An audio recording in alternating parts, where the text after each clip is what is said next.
भारत दुनिया का सबसे बड़ा लोकतंत्र है। यहाँ पर जनता अपने प्रतिनिधि को चुनकर लोकसभा और राज्यसभा भेजती है, जो उनकी आवाजों को उठाते हैं पार्लियामेंट में और विधानसभा में। लेकिन भारत में कुछ दशकों से काफी तेजी से जनसंख्या बढ़ी है। इसमें यह तय करना बहुत जरूरी हो जाता है कि किस चुनावी क्षेत्र में कितना जनसंख्या होगा। यानी हर एक चुनावी क्षेत्रों में पॉपुलेशन रखना जरूरी हो जाता है। इसी को डिलिमिटेशन कहा जाता है। डिलिमिटेशन भारत में एक स्वतंत्र संस्थान करती है, जिसका नाम डिलिमिटेशन कमीशन ऑफ इंडिया है। यह भारतीय जनगणना के आधार पर डिलिमिटेशन करती है और इसके फैसले को अदालत में चैलेंज नहीं किया जा सकता है। अगर इसका हिस्ट्री देखें तो भारत में सबसे पहले 1952 में डिलिमिटेशन कमीशन एक्ट 1900 में तय की गई। उसके बाद 1963, 1973 में डिलिमिटेशन हुआ। उसके बाद 1976 में इसको पूरी तरह से फ्रीज कर दिया गया लोकसभा सीटों को, क्योंकि सरकार को मानना था कि यदि जनसंख्या के आधार पर डिलिमिटेशन किया गया तो जो स्टेट्स पॉपुलेशन कंट्रोल पॉलिसी पे काम कर रहे हैं वो उनकी पॉलिटिकल पावर कम होगी, और जो स्टेट पॉपुलेशन कंट्रोल पॉलिसी पे काम नहीं कर रहे हैं उनकी पॉलिटिकल पावर बढ़ेगी। यहीं से विवाद शुरू होता है, क्योंकि साउथ इंडिया और नॉर्थ इंडिया दोनों दो हिस्सों में पॉपुलेशन कंट्रोल पॉलिसी पर काम किया है।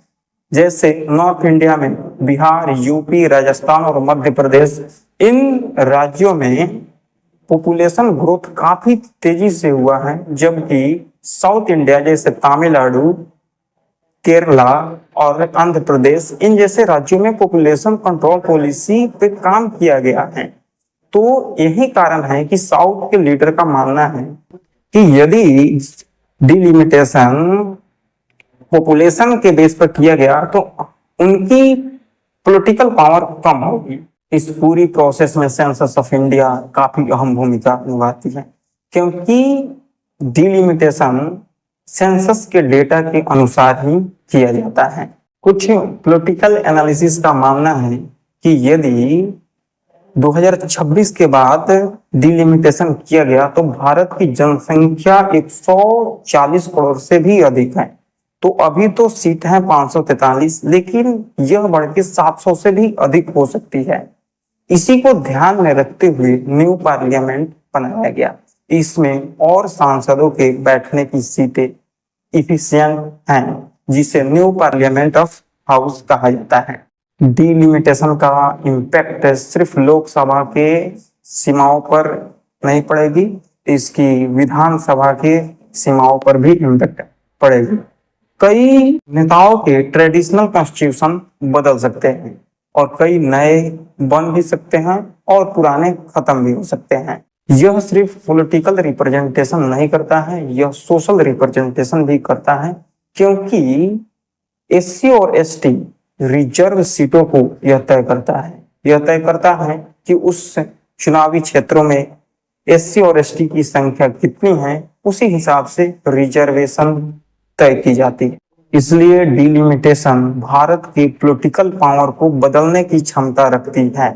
यदि 2026 के बाद डिलिमिटेशन हो तो भारत की राजनीति में एक बड़ा टर्निंग पॉइंट होगा। डिलिमिटेशन जब भी शुरू होगी तो भारत के चुनावी नक्शे को सिर्फ नहीं चेंज करेगी, यह भारत के आने वाली कई दशकों तक पॉलिटिकल स्ट्रक्चर को पूरी तरह से रीसेप कर देगी।